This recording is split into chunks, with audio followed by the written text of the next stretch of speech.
your sister, Reverend Jocelyn here, and welcome to another episode of Faith on the Journey. If this is your first time tuning in, we welcome you. We are so glad that you are here and want you to know that we're committed to helping you strengthen your faith, heal your heart, and discover a sense of community. And we do so through a variety of ways by connecting you with a team of Christian counselors and offering trauma healing trainings across the country.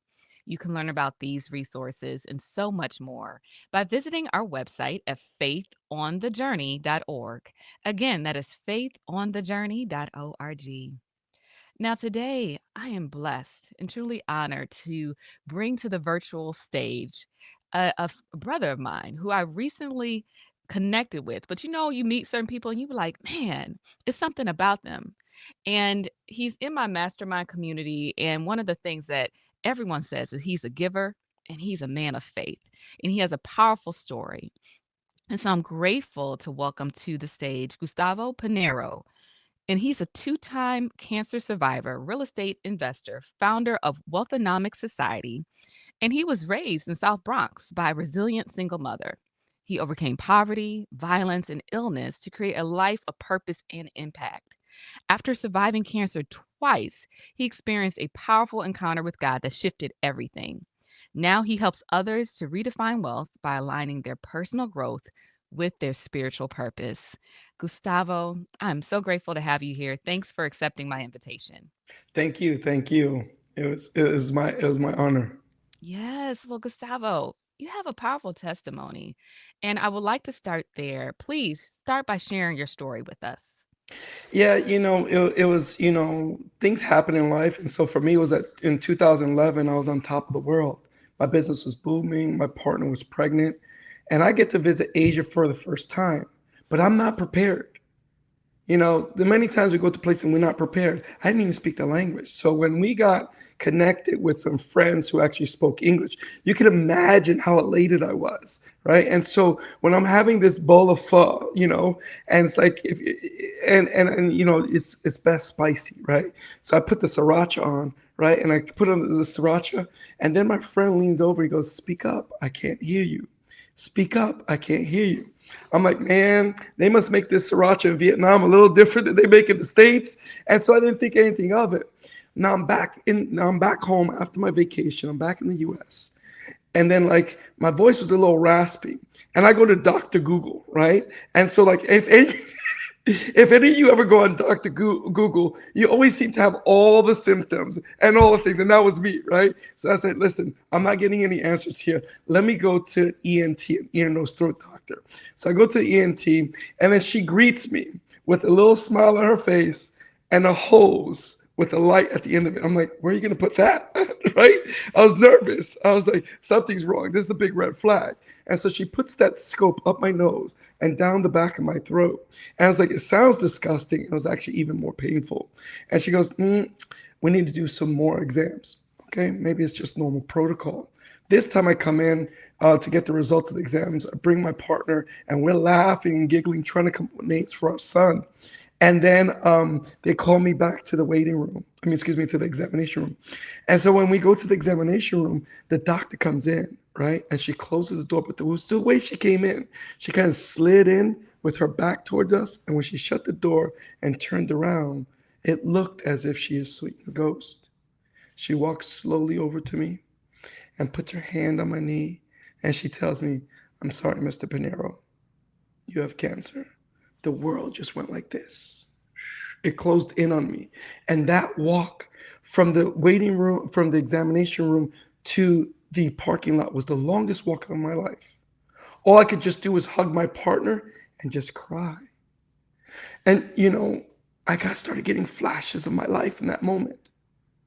I think that was the moment that I saw God, because I started to get flashes of like my life as a kid, jumping over drug addicts that had needles in their arms, ducking gunshots on the way to school, And then I started seeing myself in points of where, me just graduating and how like I shouldn't have been there.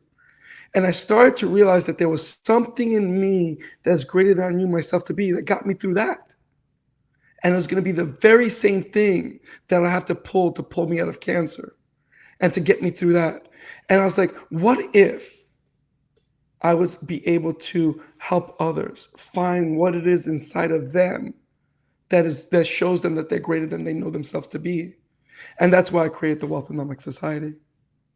Wow. Wow. Okay. Oh, there's a number of questions, Gustavo, that I have because I understand your why, and we're going to talk about Wealthonomic Society in just a moment. But I want to talk about your journey of just getting slammed with this news around your health. And at the time, you were expecting a little one in your life, and you're excited about that. And you also had financially been doing good in business, from my understanding. So, kind of tell a little bit more about the journey before building Wealthonomics and your healing process, both physically, emotionally. How did that look? Well, to be honest with you, I was angry. I was really angry. I'm like, really? God, really? I mean, at this point, I'm like, I'm at the top of the world. I'm achieving the financial success that I set out since I was a little kid. I was hitting those dreams, like when I grew up in poverty from very, very humble beginnings, right? Grew up in the projects of the South Bronx. And when you look at those pictures of like the burnt down buildings and the bricks and all that, well, that was my playground. I lived that for real. And so when I got the opportunity to like finally make it, and I'm like, okay, now I got my family and like I got my sons coming and I'm just so excited. I'm starting to travel and now I get a punch in the ribs like this. Really? And so it's like I got into this mode that's like some people call it beast mode, right? I've heard it being described like that it was just so focused. Like I didn't even let my emotions get in the way. It was just like, you got to get up. This is the protocol. This is what you got to do. What a lot of people, the audience, don't know out there is that, like, my voice is raspy because that's where I had the cancer in my vocal cord. And so swallowing was a journey. And I really mean that, a journey, because a simple glass of water would take me 45 minutes to drink because it felt like if there was a drill in my ear. And because it took me so long, obviously I lost so much weight and just trying to, so I was like mentally trying to stay fit, physically trying to just stay like with weight on. I was probably about 125 pounds, 120 pounds wet. And it was like we would I remember speaking with the nurses and we would just like be like cheering me on that I didn't lose any weight this week. And it dug in me. Like I dug deep inside of me that I found in the bottomless pit of all the pain. They always say that God finds you like we're in your worst moments. You don't have to like look for God in those worst moments. God comes and takes you from those worst moments and delivers you. And that's really where I was at. I was being delivered in those worst moments. And it was just like I had the strength, even though like you would think that I'm battling cancer, I'm really weak. But on the contrary, I probably was in the best shape of my life. Yes, I was skinny, but I was running 6 miles a day almost every day. Yes, I was doing the radiation treatments, but I was getting IVs that help boost up my immune system. So besides the weight, like I was still full with energy, and it was just so laser focused that, be honest with you, I didn't even get a chance to like go through the emotions until after I beat it. So it wasn't that I wasn't allowing myself to cry, but it was just that focus of like when your life is really on the line, right? You got to really like play full out. And this wasn't even a metaphor for me. It was a real true thing that my life was on. I didn't have a second chance to say, "Oh, I'll do it tomorrow," because that wasn't promised. My timeline, that hourglass, it was like as if someone had flipped it over and shook it a little bit so the sand comes out a little faster. And that's how it felt for me. Oh my goodness. I'm just imagining when you talked about the fact that you were going through, you said chemo, right? While still running. Was it It was radiation. It was radiation? Okay. radiation. Yeah. Radiation that you were going through. I guess your mental placed such your faith, first of all, and then like the determination that you had that I am going to beat this thing. I have life yet in me. You gave it all, right? But then afterwards, you said that the emotional piece really did hit you. Talk about that. What was the processing that took place after you beat cancer? What revelations did you have after that time? Well, let me rewind the tape so that way the audience can understand. And, because you may be having some people in the audience right now that may be going through cancer. And so what I did was I played it like a game. And, what I mean by that is that like when I play a game, I want to win. Right. And so like losing wasn't a choice. And so the first thing is that when boxers go in the boxing ring, right, and they're battling, and then when the bell rings they go back into their corner. Well, I had to be very specific who was in my corner whispering in my ear. You know what I'm saying? Because there was today I could fight hard, but when the punches are hitting me and I'm a little bit disorientated, I can't see as clearly. And so one of the first things I did was that I told people this, right? Because when I would tell people, they would hear my voice, that I could barely speak on the phone, like, what happened? And, I'm so sorry for you. And, like they want to be there. And I said, listen, it's okay. Imagine that I have the bases loaded and I'm up for bat and I hit the ball, but I don't quite get the home run over the wall. And the outfield is running for the ball, and I circle first. Then I circle second base, and I'm rounding third base, and the outfield is throwing the ball, and you're screaming at the top of your lungs, "Run! Don't look back, because you can beat the ball." I want you to have that much fervor with me to know that I could win. And if you can't support me in that way, I totally get it. And so I had to be careful who was speaking into my ear. So that's the first premise. In that, when I start to listen quietly, one of the greatest things that I heard speaking to my ear was God, and that you could win this. I got you. And so I made this secret pact with God in playing this game that they gave me 6 weeks of radiation therapy. And I said, God, we could do this in 3, right? We could do this in 3.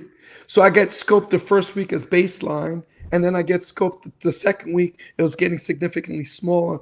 Week 3, it was so painful I couldn't even get it done. Week 4, the doctor said, I declare you clinically cancer free. So in my mind, God, you not only cheered me on to hit the home run and to get to home base, but you let me float on your wings. And so that was my experience. And then so when we're speaking about like the deliverance that happened in that moment, it was a space of like, wow, like there was a newfound faith, but there was again, because it was like I awakened this giant that was already inside of me. And it was just a reminder of the God that lives within me as well. Powerful. And I want to go to that moment after you got the diagnosis. How was your life and your perspective on life different after you beat cancer than before?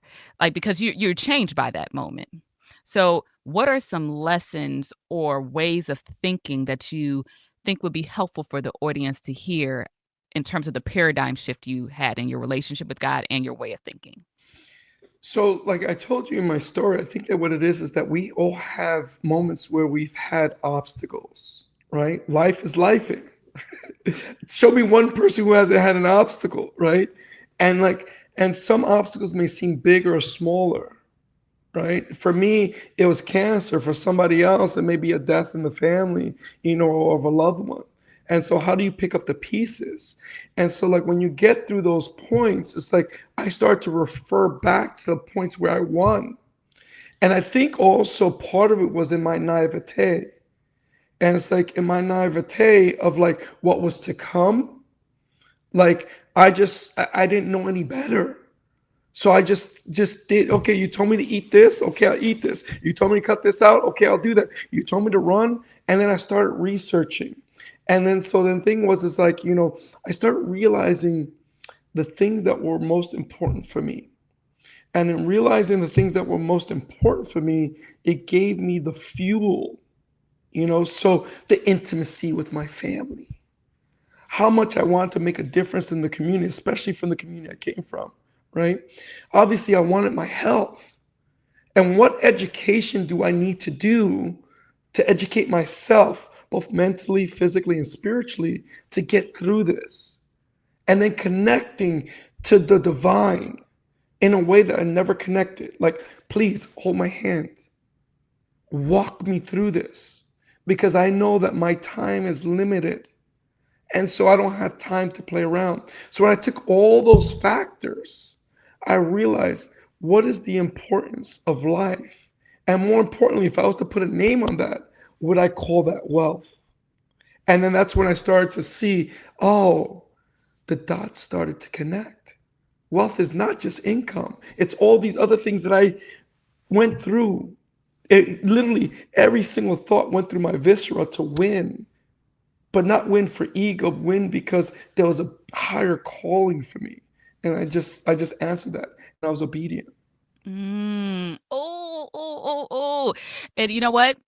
Before we get into this, because I want to talk to you after our commercial break about what is wealth. How do you define wealth? But we're going to take a quick commercial break. And when we get back, people, he's going to break it down for us. So see you in a couple minutes.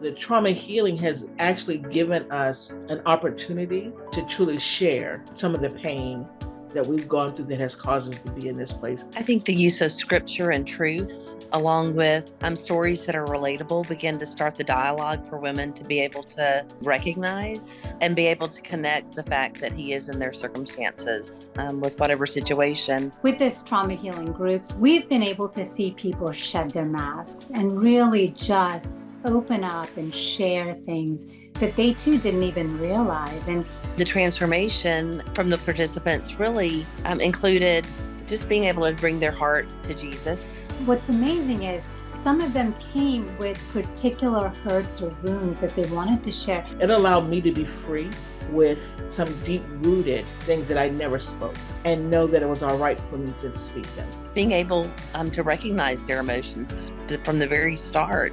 There was no judgment. It more or less said that this is okay, that this is what's needed.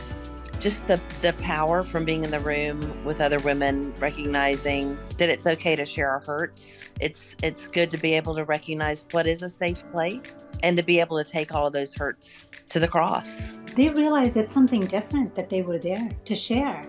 And they found healing in ways that they didn't expect. But once I got to that place of understanding how this kind of really does work, I had a moment of complete release. In that release, I was able to truly open up, even if it wasn't to anyone but to me and God, but to truly open up about some of the things that I had been suppressing or trying to suppress for years.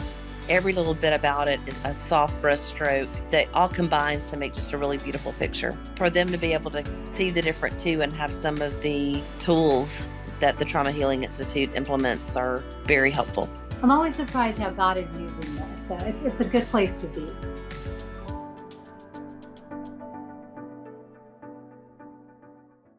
Welcome back from our commercial break. Man, Gustavo has been just sharing his testimony with us around wealth and his story of beating cancer. Like he looked cancer in the eye and was like, no, you are not taking me out. God and I, we beating you. And so he's on the other side of this and he's learning the true meaning of wealth. And Gustavo, I really want to start there. What is wealth to you? It's funny, when I was in that battle, right? I identified myself as the spiritual thug, right? Because I was battling that cancer. What is going to take me down? And then afterwards, you win it, right? Not one time, but two times. And by the way, they were 6 months apart. So talk about like wanting to give up. That second round, I didn't have it in me. I didn't have it in me because I knew because remember I said I had the naivete before. But this time around, I knew what it was going to take. I knew I was going to lose the weight. I knew the weaknesses, the things I was going to feel, right? And I remember coming back home from the oncologist, and I was with my nephew, And I had a little spat with my daughter, and I was crying on the way home because I'm like, damn, again. And so my sister came. She says, let's go to the beach. I was like, let's go, but I'm not gonna. I don't feel like driving. And she goes, okay, I'll drive. And then we'll talk and kind of chit chat. She was just kind of just being there. And I say that that was probably my second encounter where Jesus spoke through her. And he said, and she said something very simple, but I swear it was resonating as if he was speaking through her. She goes, do you want to live or do you want to die? And paused. And that pause seemed that it lasted 10, 15 minutes. And in my head, I was like, oh, this is real. I'm fighting it again. And I'm secretly giving up. And then she interjected that thought and said, because I want to know how I can support you. Not only was she validating me, but she was validating that if I wanted to die, she would support me in that decision without any rancor, without being upset at me, because that's what I chose. Obviously, I made it here, right?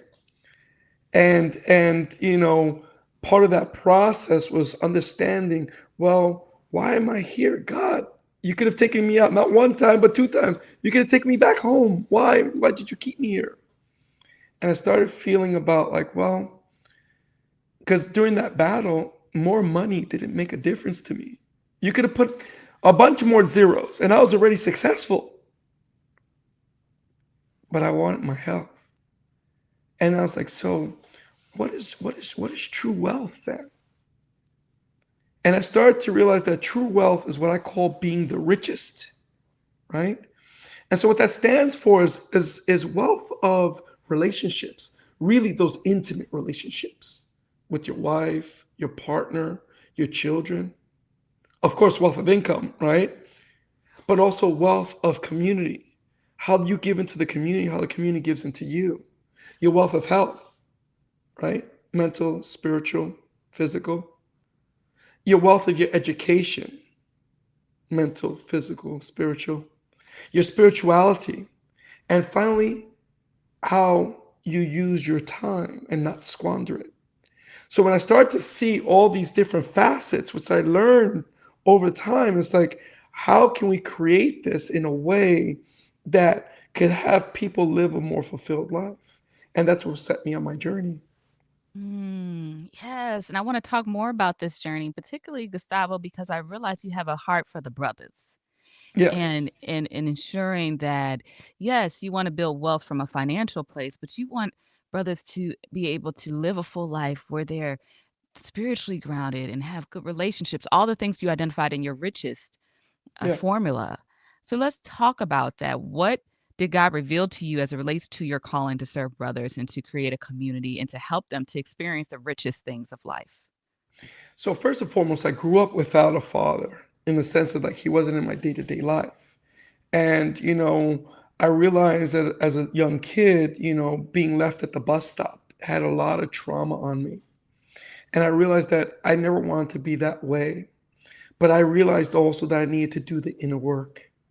And so many times as as men, we suffer in silence because we're just grinding our nose to the ground just to try to make ends meet and trying to be a good parent and a good husband and a good provider and that covering. But there's so many things that we have to juggle and we suffer in silence because can't you just see that I'm doing my best, that I'm working so hard? And it's like when you think about the time, right? And that's kind of like what happened to me. Like it was like, hey, you only have this amount of time here. Don't squander it. And so, like so many men I've seen in front of me, we have conversations and they finally able to break down and they start crying and they tell me, I just can't handle it and I don't know how to do it. I don't know. Yes, they have success, right? So they sit up a little bit higher because their wall is just a little bit thicker, right? But when we look at the other aspects of their life, their relationships are falling apart. Their kids may hate them, their health may be going out the window, or they haven't learned anything new, so they're not even excited about life. And forget about the spirituality. I mean, really, they'll go to church, do the right things, maybe even read the Bible, maybe even memorize it. I heard somewhere that's like, there's, they know of God, but they don't know God. And so they know it in theory, but they haven't had an experience. And so, like, when we're talking about men being the covering for their family, really understanding their role and not let trying to chase money rob them of that. And so when I started looking at wealth under that acronym of being the richest, how can we have it all? And what I found out is that so many men are chasing the almighty dollar, but not chasing their purpose. Because when they chase their purpose, the profits will follow. And as long as they feed those other areas and water it, their life will fully be fulfilled.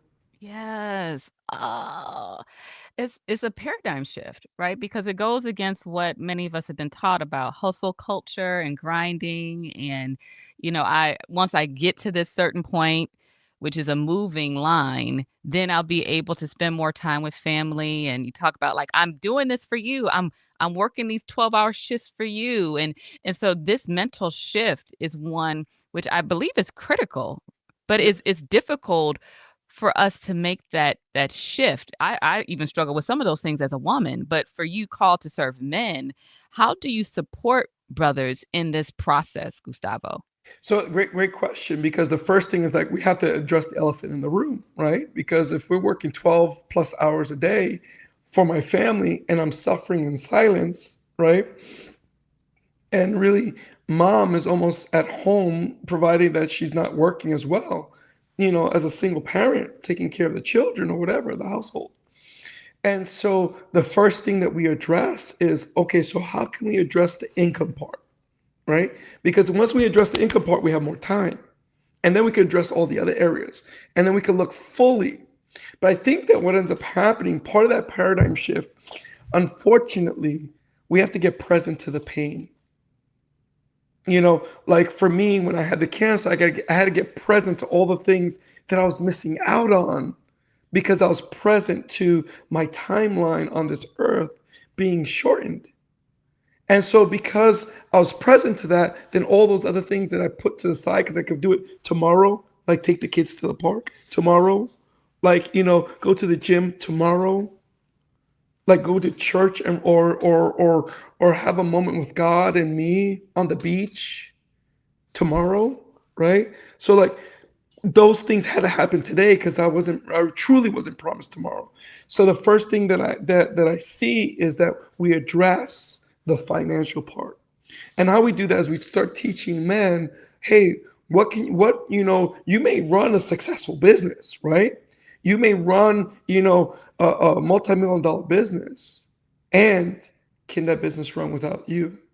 And if it can't, what kind of things can we put in place so that way it can start to run without you? What could you really delegate? And then start teaching, well, what can we do about passive income?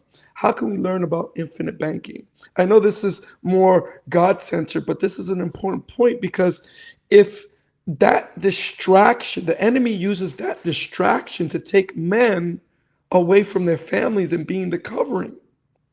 So if we're able to answer that question, then we have more time to go into all the other things. But I think the first part where we talked about kind of coming full circle was like, just like with the cancer, like I mentioned before, is about really understanding the pain of what's been missing. Because that'll be the motivating factor, you know? That'll be the motivating factor. And then that'll get you through those hurdles because sometimes we resist, especially if you're, a 6, 7 figure earner, or more. You're used to that lifestyle. And so sometimes we get scared or we hold on like as if God can't give us more. Ooh, ooh, ooh, ooh. Yes, Gustavo. And just thinking about the pain of what we're missing, The moments with our children, missing that, the moments with our loved ones, the moments in which we just want to be able to have relaxation and read a book, and how we often think and operate like we have tomorrow. And so I think that there's value in what you're sharing there, Gustavo. And I would love for you to spend a little bit of time talking about Wealthonomics, your society, which you formed in response to this to create community for brothers to educate them on how to apply this to their lives. So first and foremost, the whole premise behind Wealth Economic Society was to create an ecos where men could have the opportunity to let their hair down, so to speak, to let their shield down and be vulnerable. And so it doesn't become an ego context of who drives the fancier car, this thing or that thing, but rather it's like, okay, we're all on the level playing field. We all have success here. And so, how can we be, like the Bible says, iron sharpening iron? How can we truly uplift one another? And it's not, granted, you're going to make more money, right? Because once you start to understand your purpose, the profits are going to follow. But also, once you start to understand that, like, you don't have to work so hard and you understand about passive income, now your money's making money for you. Okay, now we got that part of the equation taken. We put that to the side. Yes, business is going to happen. And that's why we create the Wealth Economic Society, to create that ecos. But there's also going to be a place where we can have those conversations. Hey, I feel like I'm losing my children. They don't talk to me. I can't connect with my wife anymore. And I love her, but there's this distance between us. I want to do something in the community, but whatever I feel like, it seems like it's not enough. You know what? The community's been calling me, but I'm not answering the call. And what am I doing around my health? Am I really taking care of my mental health? Am I making sure that I'm good? Am I having a place where I could talk to people, where it's safe? Because a lot of men, believe it or not, don't feel safe. And so even amongst other men, much less around, females. And so, like, the things that I hear that they say. And so the whole point of Wealth Economic Society was to get men to that point to have that passive income so that they could maintain their success or supersede it, first and foremost, right? And then secondarily, create this safe space, this ecos where I'm not afraid to speak. I'm not afraid to, like, say, hey, I just don't feel like I got it in me anymore. And and then you have your brothers not just tap you on the back and throw you a beer and say, okay, it'll be okay, but really profound, like, almost, I would say, like, discipleship. I think if I had to sum up Wealth Economic Society in one word, I would say it's a discipleship, where men could come to learn to be men, to be the covering, and heal what their generational curses have put on them, and also have the success that they so desire, or maintain the success within their purpose. Mm.